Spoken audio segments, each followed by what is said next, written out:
Welcome guys to today's class. Yesterday we talked about the laws of indices. We looked at what indices was and we looked at the laws of indices. Today we will be solving these simple questions on indices. We'll solve this basic indices question. Afterward, we will go over to solving some advanced questions in indices. Stay tuned. Alright, so question number 1 says 25 raised to the power of 1 over 2 times 5 over 2 all raised to the power of minus 2 times 6 raised to the power of 0. Let's look at this question. It says 25 raised to the power of 1 over 2 times 5 over 2 raised to the power of minus 2 times 6 raised to the power of 0. Looking at what we did yesterday, we said we were going to be applying the laws to solving this question. And from yesterday's class, we talked about the power fraction law, What do we do with power fraction law? We look at how we're going to simplify this such that its power or index is equal to these two, right?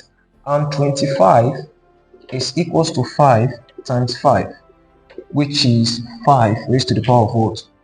2, right? So we'll be substituting 5 raised to the power of 2 for 25 in this form, right? So we have, instead of writing 25, we'll write 5 raised to the power of 2 times this 1 over 2 upstairs, right?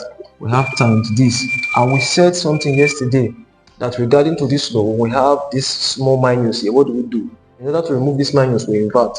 That is, instead of 5 over 2, we invert for 2 over 5. So here becomes 2 over 5, right?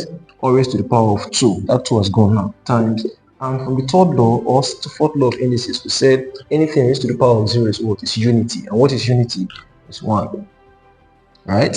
In this case, 2 we take off this 2, we are now left with 5 raised to the power of 1 times, we said this 2 we multiply whatever is here, that will become 2 raised to the power of 2 over 5 raised to the power of 2, right? Times 1.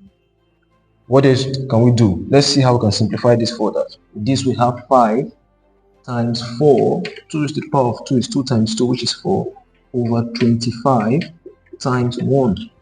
What happens? 5 will divide 5 to give us 1. 25 will divide 5 to give us 5, right?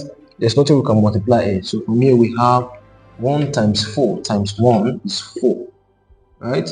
And 5 times 1 is 5. So our answer basically is 4 over 5. So the simplified answer for this question number 1 is 4 over 5.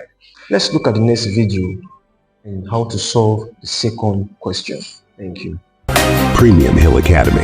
Morality, ingenuity, and excellence at its peak.